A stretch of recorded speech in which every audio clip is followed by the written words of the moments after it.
Wasitano manafe tukwebazoke okulaba Kedi TV 1 kekadde tukuddemu agataliko nfufu nze kuteesa Julia Musne mulungi mebo katandike n'ebikulu ebigalimu. Eyasimatisa okulibwa agambibwa okuba omusizi alojja obulumi bumutta. Kwaga amazima yali amaze okundi. It has happened before. So I want assurance from you. Akakiiko ebyokulonda kabangudde abaka ku nkozesa y'obumu obupya. Okwalaga process yonna. The opposition in Kampala here, they have been ballot stuffing. President Museveni afunvubidde ku Kyakyagulanya okumubba akalulu 2021. They cheated 2.7 million. Ebituukiddwa ku gavumenti y'NRM mu kisanja kino tukulaze engeri PDM bweganyudde omuntu wa wansi. Amaka agafunye mu PDM ale mitwalo 47 mu 2000 n'obugwamu.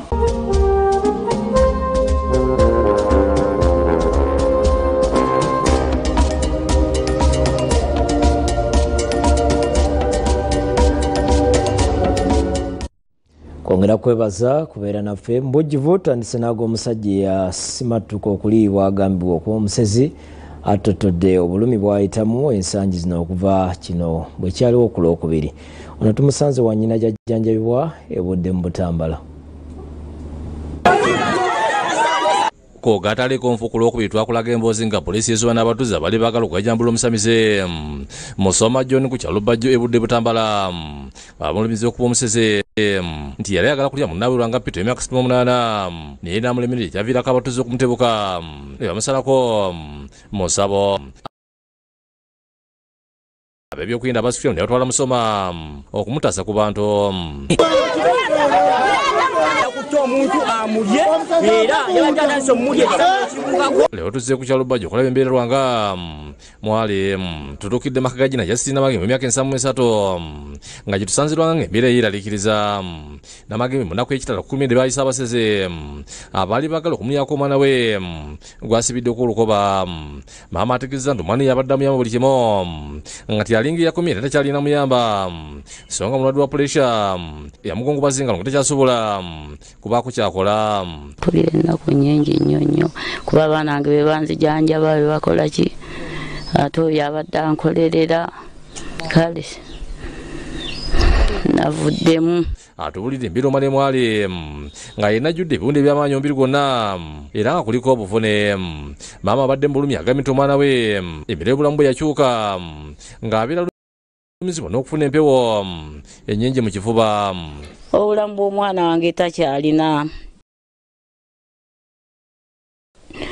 Alina ekimuli ku mutwe oba anaagwa n'eddalu simanyi nekimukanula amaaso. Omwana wange mu kifuba alina ekimutambula n'afuna empewo buli kiseera. Yerwanga mulumi ategeeza nti Magombe yasimbayo kitooke. Kwaga amazima yali amaze okundi. Yali amaliriza. Era kati bino byonna ebiddako neewunya bwewunya okulaba nga maama mulaba. Lwanga ategeeza nti yakoma okutegeera nga ali mu maka ng'oyo gwaliko omusizi ng'aleka ebintu byali amukuba olw'amaanyi ne gamugwa. Zaali saa musanvu nali nva kulambula kyokero kyange nensanga oyo omusajja saamutegeererawo nti yaani nasooka nankola ebintu byalinga bulunga nti ttaka naye nga mmazeemu amaanyi sisobola kukola ki kulwana naye. Ono atuludde ntalina buyambi bwonna so nga yeetaaga okuyambibwa okusobola okuwona kyayise ekitambo. Nsaba okunvumula kino ekintu ekindiko obujjanjabi kuba kyekisinga kuba kyamaanyi obeerawo ne kikwata n'owulira muli munda nga kikola ki kikutakula kireeta empewo tosobola ne bwoba weebasa era olaba oyo omuntu ng'akomawo akola ki akujjira. Ekisinga okuluma lwanga ne maama we ate poliisi ekibi okuta omusibe nti yamalibwadde olunaku so nga yakyapookya n'ebisago. Bano baleka ekiwanuko kibatulazi bagambye nti bakifunira ku poliisi ekibibi nga tekibaddeko sitamu nga kiraga nti omusibe Musoma gw'balumiriza yakkiriza okujjanjaba lwanga kyokka okuva poliisi lweyamuta n'abivaako. Ate okuva lwe baava ku poliisi ekibibi ne beeyama n'akakalu ne bakakola tebajja mujjanjaba. Bale baavaayo tebaddanga era sala bakono muti obakera ku majanti ali atya bano balagenda badakisa babayambe nsaba mu amafiina kuba ayambye abantu bangi nga mulaba kubanze mbadde nnyo ku mativi nga ndaba mama fiina nga ayamba nga simanyi nti nange ndikola ki ndikituukako bwekiti ono disikazi wa kuleta mpiji Sheikh Muhammad Idi Kabuya yasabye amateeka okulamula obulungi bw'abatosobola be ku bannaabwe omuntu abo babeere nga bakangavulwa so si kubeera nga batuukebwa eyo ne bateebwa buteebwa ne baweebwa ekibonerezo ekijja mu ekyo kyaba yakoze. Joseph Kinobe yakusakidde ggulu ku Bawukete TV. Kale bannaffe abazira kisa mudduukirire ku mukulu oyo asobola okuyambibwa. Ate bo abakakiiko k'ebyokulonda basibye mu palamenti nga basomesa ababaka ku ngeri okulonda bwe kugenda okukwatibwamu nga bakozesa tekinologiya y'obuuma bu biometric voter verification kits BVVK. Kyokka ababaka balaze okutyawula obudde obungi obuuma buno bwe butwala okwekenneenya omulonzi. Abakungu b'akakiiko k'ebyokulonda abakulembeddwamu bakaminsona okuli Dr. Simba Sali ne James Peter Emlut bakedde ku palamenti okubangula ababaka ku ngeri okulonda bwe kunabeera. Wabula nga tebannabayadde okubabuulira enjiri y'okulonda engeri gye kugenda okutambulamu mu bifo awalonderwa. Ababaka batandikiddewo okubasoya akajojijoji w'ebibuuzo ku nsonga ez'enjawulo ezikyaliko kalumanywera era nabo bakira bazaanukula. We want to know how prepared, if they steal the machines, how are we going to verify the ballot papers? So we must know what should happen in case the machine totally fails. I would like you to assure us that there will be a person conversant with this technology within reach, that in case of anything, they will come and deal with the machine so that there are no delays. But should they fail to operate for one reason or the other, they're able to call on the 3 people who will be having motorcycles and be able to reach the respective polling stations for support. Wabaddewo n'enkalu ku nsonga y'abalonzi okusigala mu bifo awalonderwa nga bamaze okusuula akalulu nga Brigadier General Charity balina baabo akiikirira amagye agamba nti abalonzi okusigala awalonderwa kyekivaako abayaaye ababazze okukola effujjo mu kalulu oluusi ne bakuulita n'ebibokisi. How far from the polling station we should be after voting? Because the polling stations are designated. We need to hear from you how far away after voting we should be from the polling station, because that congestion around the polling station is one that allows for people to run away with ballot boxes irrespective of party. You can go home at the moment, then after we have closed the polling, then you can come back and witness the counting. Oluvannyuma okwegezaamu kutandise era ababaka basimbye ennyiriri ne bakuba akalulu okwegezaamu okulaba we binaabeera ku lunaku mulindwa. We have one polling station at the moment, please. Kyokka wano ababaka bavuddeyo n'ebibuuzo bingi olw'obudde obungi obuuma bwe butwalawo okukola ku mulonzi omu ng'ate n'okweteekateeka kulabise nga kukyali kutono. Bukyendabye nti nafunye ballot paper 2 eza presidential candidate kati era ne votinga bonna mbutaddemu. So nsaba okutegeeza mwami b'abakama bw'obuuma obuleese niye olaba gwe tonna butegeera n'abakozi bo naffe ababaka ba palamenti tuluddewo okubitegeera. Ebyo byonna tebyandibadde bizibu nnyo naye n'obudde obutwalibwawo eddakiika 4 nga bali ku bantu 5. Wabula bo ababaka abamu bavuddewo basiimye tekinologiya omupya nga bagamba nti asobodde okunogera eddagala okwemulugunya okusinga okubaddewo ng'ate n'abatalina ndagamuntu basobola okusuula akalulu. What I liked about them is that they are not using the internet, so even if you're in Karamoja you'll be able to vote without being verified by the internet. Tubyo tubirabye nyero mwoyo gwaffe gukyali muli eri ogulowooza nti tukyetaaga obukakafu obusinga kaawo. Minisita omubeezi owabaliko obulemu Helen Asamo avuddewo n'ebibuuzo bingi ku ngeri abalonzi abaliko obulemu bwe bagenda okusuula akalulu. They give 3 ballots at a go and many of my people have not gone to school to understand this ballot, so they can easily mix the ballots. Bo abakakiiko bavuddewo bamativu nti basobodde okwanukula ebibuuzo ebyababaka ku kalulu. Ebibuuzo bye batubuuza tubizzeemu era tusuubira nti bagenda kubeera eddoboozi lyaffe mu constituency zaabwe oba abantu be bakiikirira okubabuulira n'okubalaga engeri y'obuuma buno gye bugenda okukolamu. Mwebale bannaffe ate go amaka agasoba mu mitwalo 54 mu Buganda gegaganyuddwa mu nteekateeka ya Parish Development Model PDM yatandikibwawo gavumenti mu kisanja kino n'ekigendererwa ekyokusobozesa buli munnayuganda okubaako kyakola ekivaamu ensimbi. Gavumenti esuubiza okwongeza ensimbi z'esindika miruka egiri mu Kampala ne Wakiso okuva ku bukadde 1,000 okudda ku bukadde 300. Enkola ya Parish Development Model ebadde omuli gavumenti kwetambulidde ekisanja kino okuva yatongozebwa ng'ennaku z'omwezi 26 omwezi ogwokubiri mu mwaka gwa 2022 yakigenderera eky'okuyamba abantu abakolera olubuto okubaako ensimbi ze bayingiza mu nsawo era Pulezidenti Yoweri Museveni atutte obudde bungi ng'alambula pulojekiti eno mu buli kanyomero ka ggwanga. Mu nteekateeka eno gavumenti ezesindika ensimbi obukadde 100 buli mwaka ku buli muluka ezigenda eri sako z'emiruka olwo sako zino ne ziwola ensimbi eri bammemba akadde kamu ne basasula ku magoba aga wansi ddala mu bbanga lya myaka 3 nga tunuulira ebituukiddwawo gavumenti mu kitundu kya Buganda. Pulezidenti Museveni kyali mu kutalaaga mu kiseera kino ng'awenja akalulu akanaamuza kuba pulezidenti enteekateeka ya PDM esobodde okuganyulwa amaka emitwalo 54 agafunye ensimbi eyosoba mu bombi 672 ng'ogyeko Kampala ne Wakiso muli aba amaka agafunye mu PDM ale emitwalo 47 mu 2020 esente esasanyiddwa mu PDM mu Buganda ng'ogyeko Kampala ne Wakiso ziri obuwumbi 540. Wakiso ne Kampala wokka gavumenti etaddemu obuwumbi 18 ate ebitundu bya Buganda ebisigadde byakafuna obuwumbi 540. Kampala ne Wakiso bo bakafuna obuwumbi 87. Kampala ne Wakiso bakafuna obuwumbi 87. Kati zonna bw'ozigatta awamu mu Buganda esente esasanyiddwa ku PDM ziri obuwumbi 627 n'obugwamu. Amaka gali mu mitwalo 5 n'ekitundu. Okusinziira ku muwabuzi wa pulezidenti omukulu ku nsonga z'ebyobufuzi Moses Byaruhanga, enkola eno ekoze bulungi nnyo mu myaka gino egisoose bw'ogeraganya n'enteekateeka endala ezibaddewo olw'okuba ng'eddukanyizibwa obutereevu abantu abaweebwa ensimbi ku muluka. Abantu bangi jjukira amaka omwana mu Uganda tubalamu amaka gamu household okubeeramu abantu nga 5.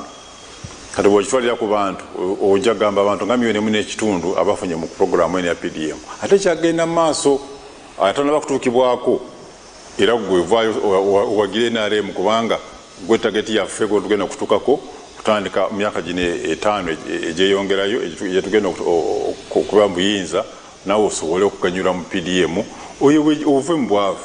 Byaruhanga agamba nti era PDM eyambye nnyo okwongera obungi bw'emmwanyi ezirimibwa mu Buganda kubanga abantu bangi beewoza ensimbi ne basimba emmwanyi n'okugula ebigimusa okusinga lwe balindanga NADS ebawe. Sente za PDM nga 85 ku 100 ziri mu Byagumago Culture direct. Kati PDM esente ezo obuwumbi 1000 bala obuwumbi nga 8 mwatano bugenda Mago Culture. Yafuna sente za PDM n'afuna amagoba naye agenda kusaasanya sente ezo ng'alinako byagula kyokka nekireeta akatale ka Uganda okugaziwa munda mu Uganda. Kati factory ezo bwezeeyongera okutunda ebintu ebingi mu bungi wezijja nazo okukola ki okuwa abantu abangi emirimu. Ono agamba nti ebigendererwa PDM okugoba obwavu mu bantu bigenze byerula ng'ennyingiza ekyuse nnyo maka agafunye PDM ng'ali n'ebbula ly'emirimu likendedde olw'emirimu empya PDM gyetonzeewo. Ayafunye sente za PDM n'amaka ge bafunyemu amagoba mu PDM abafunye emirimu ku ezo projects gye bali kakati n'abo abasupplyinga bane bibakozesa kali ngaminga ekyobulunzi oli omulunzi w'enkoko oba w'ente agula emmere n'aweereza ebisolo bye. Ati Byaruhanga ategeeza nti mu kisanja ekijja gavumenti etunuulidde okwongeza ensimbi zesindika ku miruka mu bitundu bya Kampala ne Wakiso zive ku bukadde 10 zidde ku bukadde 3 oluvannyuma lw'okusanga ng'emiruka mu bibuga girina omujjuzo gw'abantu munene ogutasobola kuyambibwa na bukadde 10. Atwagambye amaka gano wano mu Kampala ne Wakiso tugenda okuba nga tuweereza milioni 3 buli mwaka buli kumuluka milioni 3 zive ku 10 kati awo omanyi mbu abantu 3 buli muluka baba bafuna esente za PDM ate ku sente zino njagala kubiriza abavuuka 30% asatu ku 10 zamwe z'abavuuka. Era gavumenti esuubira nti abantu abenyegedde mu bulimi nga bakozesa PDM bakuyambako mu kugunjaawo amakolero agesigamye ku by'obulimi. Ebintu abantu bye balimye bye balunze binaaragawa biyitaaga processing agro industrialization kati oli aweebuuza kati bano baba factory mu bayambe mutya twataddewo sente era zibadde zibeerawo mu UDB okuwola abo abagenda okuteeka makolero. Byalwanga agamba nti abasaba ssente ekyojamiro kubafunira ssente za PDM nabo tebatudde bwatunasaba abantu okwalopa mu bobuyinza. Bakutta abantu abadde basaba ssente ku ba beneficiaries babakutte naye kati bw'osirika kati ofuse ekizibu naye bw'ovaayo n'oyogera obubbi obwo tujja bulonda tubuggyemu. Ono era alabudde bannayuganda okwerinda bannabyafuzi abazzi beewera kusaanyawo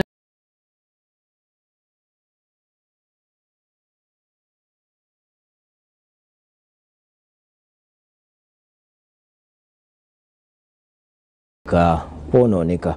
Abadde akuyiga balonzi mu disitulikiti y'e Rakai gyakubye olukuŋŋaana olusoose mu Greater Masaka.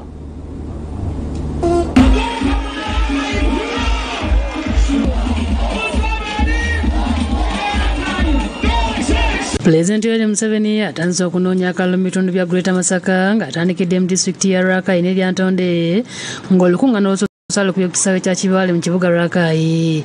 Ssentebe w'NRM Rakai Javira Ssemwanga buulidde pulezidenti ng'obwavu bwe bukyabayembye endubaale mu kitundu kino n'amusaba okudduukirira abavubi. Nti Rakai district erina ennyanja 2 Leke Kakyera ne Leke Kijjanabalo naye erina fishing community nene.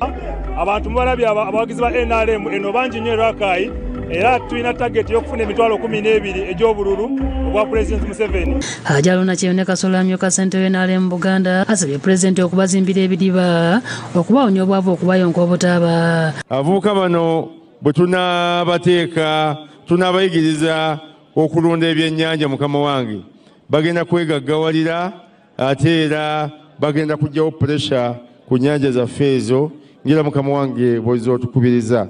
Kyokka Meja David Muwanga ategeeza ng'amagye bwe gatandika edda okusomesa abantu okulunda ebyennyanja mu bendobendo lino ng'e-Rakai gye babadde batannatuuka. Guno omulimu gukoleddwa abaana ab'oku nguudo abaamuno mu Masaka kati tokiraba nti bafunye emirimu tibagenda kudda mu byakwogera balina ekyokukola kati ne Buganda nga Buganda naye tulina ogikolako kubanga ebidiba mu ebiri tubibasimisizza abantu balina ebidiba mu maka gaabwe nga ffe tubasimisizza basamudde.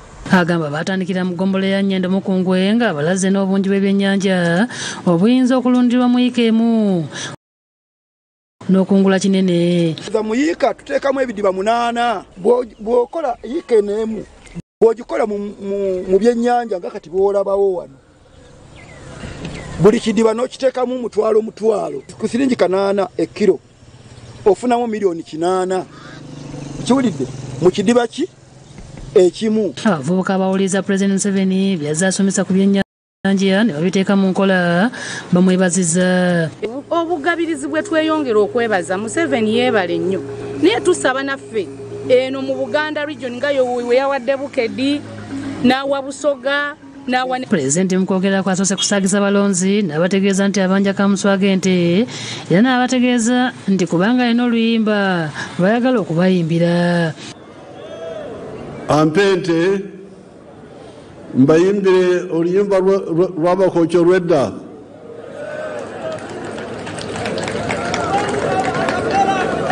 Mugende mugambe nti Museveni akyabanja ente ye. Mbayimbire oluyimba lw'edda lw'Abakooki. Ategeeza nti emirembe gye yalwanirira mwetegefu okugireka okufaafaagana ng'entungo eyiika era n'asaba bagende balonde bamale badde awaka olwo abeewera okutabangula eggwanga babamukwasa ajja bakolako. olaba najuzi abantu batabula ensi yaffe eno e Tanzania nibatabula nibonoona ebintu so nga Tanzania ebadde mu ddembe okumala emyaka mingi n'olwekyo ekyeddembe temukizanyisa naye mbakakasa nti NRM erina byonna byetaagisa okukuuma eddembe lyammwe era mu lunaku lw'okulonda mwena mugende mulonde tewaliwo agenda kubatiisa anagezaako agenda kwejusa. Asibye abeesimbawo ku kkaadi NRM balabire ddala basobole okulondoola ebinatuukibwako so si bali abeenoonyeza ebyabwe. Bamulya byengedde bali eyo Kampala kataabo bakwata kino kwata kiri emisaala biki be baluyisawo omulimu gwaffe ekyo mukitegeere era abaana bano abali mu palamenti mbagambe nabo babeere bagumu tukole ebyamaanyi ebirala birinde. Anonyeza abasomesa abalowooza nti balina okwongezebwa omusaala olwo gavumenti erekewo enkulaakulana eyawamu. oba kufa kanfe sigenda kwogera misaala gyammwe kasooke nkole ku luguudo lw'abakooki. Abasuubiza okutuusa amasannyalaze gye gatannatuuka ng'ategeeza nti ekibalo kye kyali kyakutuusa amasannyalaze ku bitebe bya disitulikiti okusooka nga nwe gabagava nga zasaanira ebyalo byonna so nga n'amalwaliro agamu ajja gasuumusa. N'olwekyo amagombolola gafunye agatanafuna gagenda kufuna kutuuka ku mbuga y'egombolola okusooka oluvannyuma ne tukirira ntugenda mu byalo. Iyo mu disitulikiti eri Antondeyo olukungaana alikubye ku kisaawe kya Kaliiro Town Council Playground nga n'abawagizi b'ekibiina bebakuŋŋaanidde abakuutidde okuyingira ebyobufuzi n'ekigendererwa eky'okuweereza abantu wabula si kukuza mbuto zaabwe. Mwe ng'abalonzi n'ababaka bemulonda mubabuulirire mubagambe nti mbuulirize ensosowaza y'omukadde oyo esosowaza yange gye bawagira sikuleeta ebyabwe. Yantonde emu ku disitulikiti esingamu abeesimbyewo nga tebalina bibiina oluvannyuma lw'okuwangulwa mu kamyufu nga bano abasabye okwekuba mu ttooki okusalawo mangu badde bali baba nga ddala bali ku mulamwa gwa kibiina. Zino entalo eziriwo eza primaries okubba bululu mu primaries okukola bino byonna biva ku nsobe eri ey'okunoonya ekyokulya mu politics gye bitandikira ebyo byonna. So zino entalo zemulimu mutuule mwekebere muli kuki. Robina Nantale, Shamshad Nalujia ne Aida Nakazi bebakusakidde eggulire eno ku Lwabukedde TV. Kulikayo mu kumulamu okwo mu gatali konfufu amala wabaddewo akanyolagano mu kiro ekikeseza olwaliro wakati w'ab'ebyokwerinda n'akwatidde ekibiina ky'NUP Bendera Robert Kyagulanyi Ssentamu nga bamuziiza okutuuka ku woteeri wabadde ayina okusula essoloti gye biggweredde nga bamufuuyidde tiyaggaasi mu mmotoka. Olunaku olw'eggulo Robert Kyagulanyi Ssentamu akwatidde ekibiina ky'NUP Bendera yavudde mu disitulikiti Kapere Byongo okugenda essoloti gye yabadde alina okusula oluvannyuma lw'okukomekeza okuba kampeni kyokka byabadde ayingira ekibuga Soroti yasanze poliisi n'amagye bagadde oluguudo ku ssaawa 2 ez'ekiro. Byabadde mu katundu akamanyiddwa nga Madeira otukyoppi kisanga okunkiza ekibuga Soroti era akulungudde essaawa 3:20. Simanyi oba obulamu bwaffe buli safe oba buli matigga kuba bano bakwata muntu basirikale n'abapoliisi be balina obuyinza naye tunula ekkubo baligadde tebatukkiriza kweyongera. Ab'ebyokwerinda bali balagira Kyagulanyi agenda asire mu disisiserere kyeyaganye nalibina mmotoka era abasirikale bawaliziddwa okugifuwamu omu kugubalagala n'apeesiza munda. Tuli bulungi bweyalabye embeera emuyitidde ku nafuluma n'abuza poliisi kyebakubisa tiyagaase mu kiro. tina akakiiko k'ebyokulonda akafuga okulonda kuno kafuuse nampulira zimu kefudde akatalaba kigenda mu maaso. Abakulembeze abapoliisi baasi byakagaba babeera ku TV buli nnaku nga batuusaako omusango nti tusiba ebyentambula. Poliisi yagezezza okwagala okusika emmotoka ya Kyagulanyi nga yeeyambisa ekimotoka kyali kifuuwa amazzi wabula bakanyiza Kyagulanyi n'afuna hoteri endala ebula ekibuga Soroti we yasuze.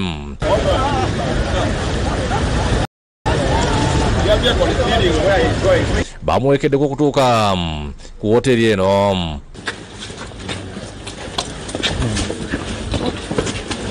Ku hoteri we basaze ekinyi ky'eggwanga kiyite Crescent Coil mu Luzungu. Ku makya Kyagulanyi atuzirukana namawulire n'akinuganya nti kigenda okumala okwemulugunya ku kubba akalulu kwe kuleka akakiiko ak'ebikulu n'abantu okukola obuvunaanyizibwa bwabwe kuuma akalulu nga bukulamikiddwa mu ssemateeka. Abadde ayina okwemulugunya kwa President Museveni kalulu akabbira emulugumu nti NUP yamubba obula obukadde 2.7 Head of state claiming that we stole 2.7 million votes from him from Kampala, which has only slightly above 1.2 million voters. Kyagulanyi ategeeza nti President Museveni waba yemulugunya ate nga ne kennyini Kyagulanyi yemulugunya nti yabbibwa ekirina okumala wegoye kwe kuleka abalonze n'abuvunaanyizibwa akalulu kaabwe ng'aba NUP wezze bagamba nti bamala okulonda tebalina kuva okutuusa nga kabaliddwa. And in any case, Mr. Museveni, if you say your votes were stolen and we say our votes were stolen, therefore the more reason for all of us to agree that people must protect their votes. Therefore, you should not interfere with the rule of law. You should not interfere with the Presidential Elections Act. Etteeka eddambika okulonda erya Presidential Elections Act mu kawairo namba 3 omulonzi akkirizibwa okusika mu kifo walondedde mita 2 okuva balondera. Like we've said numerously that Article 31 of the Presidential Elections Act provides that the people of Uganda have every right to guard their election. They just need to stand only 20 meters away from the voting table.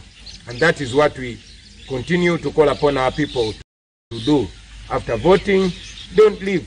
Stay there peacefully. Oluvansi agudde akalulu akanamutuusa kwa pulezidenti ng'atandikidde esserere eno obwedda ayogera n'abalonzi babadde asanga mu kkubo nga babasaba akalulu. And I am here today to ask for your vote. And to ask for your support so that I become the next president of Uganda. Kyagulanyi asuubizza okubafunira akatale akapamba. We knew Eastern Uganda as the biggest producers of cotton. But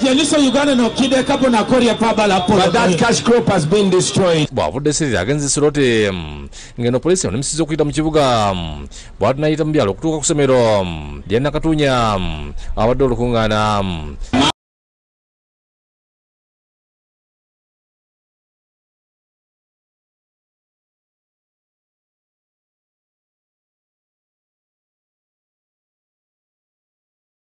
It's not a secret. We are going to remove. Kyagulanyi abasiimira okumaliriza mu Soroti.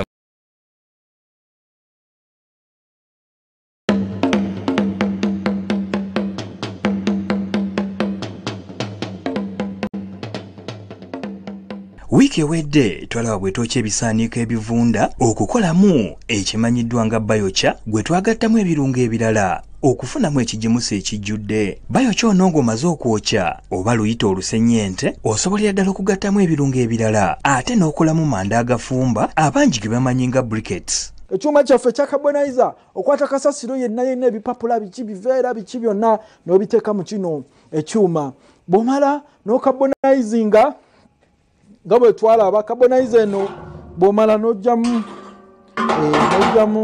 ebiba biwedde okukarbonizingibwa bwebiti bwe bibeera yonokya kiyitirivu. Kitegeeza gwa n'akola amanda okuva mu kasasiro wetaaga carbonizer eno wamu n'ekyuma kino ekya briquette machine era eno ya cylindrical ekola amanda gano amawanvu. Bw'otyo ku lusennyente luno pimako giramu 7 ogoberera emitendera gino nga bwe gikulagibwa okufuna briquette ezifumba emmere awatali kunyooka ng'ate era awamu kitaasa obutonde bw'ensi. Era tukozesa amazzi gano ge tufumbye. Ngenda kupimako amazzi gano miruzi 15 miruzi 15 ziba zikomaawo. Kati amazzi gano ngenda gagatta n'akawunga ka muwogo grams 15 zetwapimye tuli mukwiga kola lyande eryaka era obitabula bulungi nnyo n'okola enkwaso oba kyebayita binder okola paste bulungi nnyo bweti bweri tuteekamu ensigo z'ensogasoga grams 10 nazo n'ozitabula bulungi nnyo n'ozitabula tuli mu kukola eryanda eryaka nga tulijja mu kasasiro kati ekiddako tuteekamu grams 10 eza lime ono ayamba eryanda lyaffe lino obutanyooka eryanda nalyo lireme kunyooka tutabuddemu grams 10 eza lime oba calcium carbonate ekisembayo kye tuteekamu era grams 10 eza sodium nitrate ono ayamba eryanda lino neryaka nnyo waliwo abantu abakola amanda ne gavumbeera buvumbeezi ekyo bwe kiggwa ng'otabula bulungi nnyo kati eno mixture eno gy'okoze eno gy'oteeka ate mu kya oba mu lusennyente luno ng'otabulamu bwoti ng'oyiwamu ekintu nga kyedomola era kati kanteekemu muno mu kyuma mashini yo ng'ogijjuza bulungi nnyo ekola amanda 16 era ekyo bw'omala n'okoona bulungi nnyo kati ekiddako kyakwambusa maali yambusa mpolampola bugubugu si muliro mpolampola lumala nga ogajjayo mpolampola eryanda lyaffe beautiful nnyo kati nga gano olyanika ogaanika bulungi nnyo katugagezese tulabe oba gaaka era mu mbeera eyo kakoleza bulungi nnyo kiyitirivu akakuma esigiri kano era kati kenteeka muno ne kaakisa eryanda lyaffe eryanda eririnamu sodium nitrate litandikirawo okwaka era n'ogattako n'ekyuma kino ekikola amanda ebintu ne bitambula bulungi nnyo n'olema kulya mmere embisi n'olema kuba nga mbuzi kubanga tolina byofumbisa beerako nnyo era jangu Prof Bio Research bye. Webalekera naffe tugafundikidde bwetyo ag'enkyaleero tugenda kulekera ab'ekyenkya bakutwale mu maaso tukwagaliza olunaku olulungi nze kuteesa Juju Williams nebo mulungi bye.